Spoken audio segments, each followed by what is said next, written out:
তাকে সারা রাত টর্চার করছে। এরা মারধর করে সকালবেলা শুনছি মারা গেছে। ওর যে কারেন্টের শর্ট মারছে, ও আদা মরাইছে। চট্টগ্রাম নগরীর polo ground railway public high school থেকে জয়নাল নামে ২৭ বছর বয়সী এক যুবকের মরদেহ উদ্ধার করেছে পুলিশ। রবিবার সকালে কোতোয়ালি থানা পুলিশ ওই শিক্ষা প্রতিষ্ঠান থেকে তার লাশ উদ্ধার করে।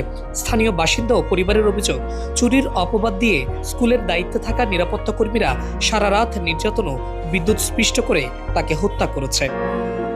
তাকে স্কুলের যে দারোয়ানগুলো আছে তারা ওকে পানি খাওয়াচ্ছে, পানি খাওয়ানোর নাটক করতেছে, পানি খাওয়ানোর নাটক করছে। এমন সময় একজন আসি বুক বারে দুপ করে লাথি মারার সাথে সাথে ডেড হয়ে গেছে। স্কুল কর্তৃপক্ষ থেকে মারা হয়েছে, মানে স্কুলের দারোয়ান ওরা মারা হয়েছে।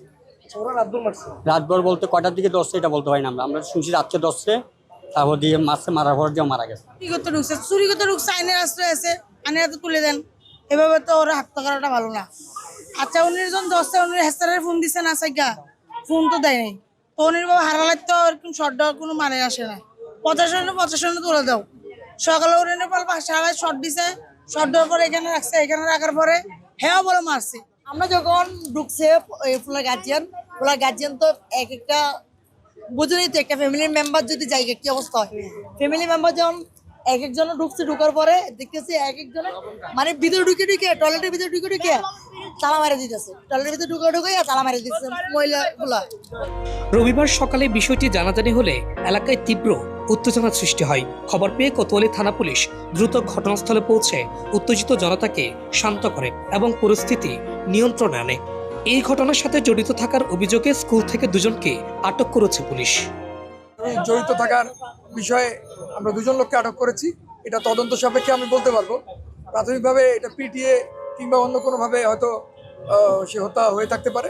এটা আমরা প্রাথমিক পর্যায়ে আছে, আমরা তদন্ত আমাদের চলমান, এবং যেই থাকুক না কেন এটা আইনের আওতায় তাকে আমরা নিয়ে আসবো এবং আমাদের পুলিশি তৎপরতা অব্যাহত আছে। এদিকে হত্যাকাণ্ডের অভিযোগ অস্বীকার করেছে স্কুল কর্তৃপক্ষ। সুস্পষ্ট কোনো বক্তব্য না দিলেও স্কুলের একজন দায়িত্বশীল কর্মী জানান, রাতে চুরি করতে এসে মূলত অসাবধানতাবশত ওই যুবক বিদ্যুৎ স্পৃষ্ট হয়ে আহত হন। তবে তার মৃত্যুর ব্যাপারে তারা আগে থেকেই কিছুই জানতেন না। একটা ওইখানে দেওয়ালটপকে একটা চোট ঢুকছে, এরপর আপনাকে ওই মানে দারোয়ানরা ধরে তারপর নাকি মানে শক্ত খাইছে। ও তো মনে হয় ধরেন নেশাগ্রস্ত ছিল, তো ও তো কথা বলতে পারছে না। তারপরে পরের ঘটনা তো আমরা তো ক্লাস টাস নিয়ে ব্যস্ত ছিলাম, তো এরপরের ঘটনা তো আমি মরদেহ ময়না তদন্তের জন্য চট্টগ্রাম মেডিকেল কলেজ হাসপাতালের মর্গে পাঠানো হয়েছে। ঘটনাটি গুরুত্বের সাথে তদন্ত করা হচ্ছে। তদন্ত সাপেক্ষে জড়িতদের বিরুদ্ধে কঠোর আইনানুগ ব্যবস্থা গ্রহণের আশ্বাস দিয়েছেন পুলিশ।